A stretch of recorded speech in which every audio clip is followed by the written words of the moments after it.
Dje në ora 18:50 në Tetov, zyrtar policor nga sektori për punë të brendshme Tetov privuan nga liria një 29 vjeçar nga Shkupi. Gjatë kontrollit në komunikacion në rrugën Marshall Tito, policia ndaloi një vetur të tipit Volkswagen Polo me targa të Shkupit, të cilën e drejtonte ajo. Pas masave të ndërmarra u konstatua se nuk posedonte paten shoferi. Automjeti është konfiskuar dhe pas dokumentimit të plotë të rastit, ndaj saj do të parashtrohet kallëzim përkatës.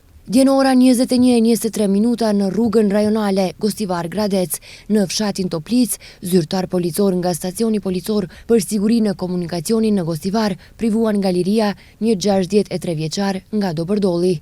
Gjatë ndërmarrjes së masave, pas një aksidenti të mëparshëm komunikacioni, në të cilin ai kishte marrë pjesë me një vetur të tipit Opel me targa të Gostivarit, u konstatua se ishte në ndikimin e alkoolit, përkatësisht i u matën 1,79 promil alkool në gjak.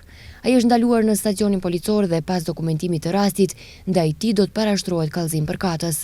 Dje në ora 18:30 në fshatin Brot, zyrtar policor nga njësia policore Kodra e Diellit privuan nga liria një 36 vjeçar nga fshati Brod, duke vepruar sipas një denoncimi të mëparshëm se në shtëpinë ku jetojnë kishte ushtruar dhunë fizike ndaj bashkëshortes së tij 32 vjeçare. Pas dokumentimit të plotë të rastit, do të vijojë kallëzim përkatës.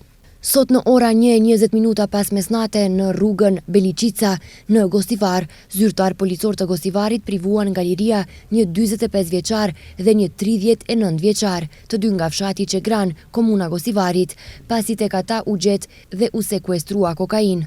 Pas dokumentimit të plotë të rastit, do të vijojë parashtresë përkatëse.